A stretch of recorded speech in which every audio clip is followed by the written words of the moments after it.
What's up, Aggies? Ready to dive into summer sessions? Here's a quick guide on how to search and register for classes. First, you'll want to find Schedule Builder, which you can easily do by hopping onto our website, heading over to the Courses tab, and scrolling down a little bit. Once there, you should see the Schedule Builder button. Click on it to get started. Note that there is also an easy-to-follow steps guide you can look at in this section.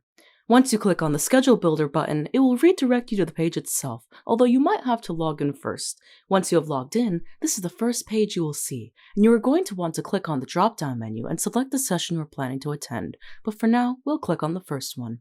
Now you're on the main page. Look for the Add Search Courses button at the top of the page and click on it.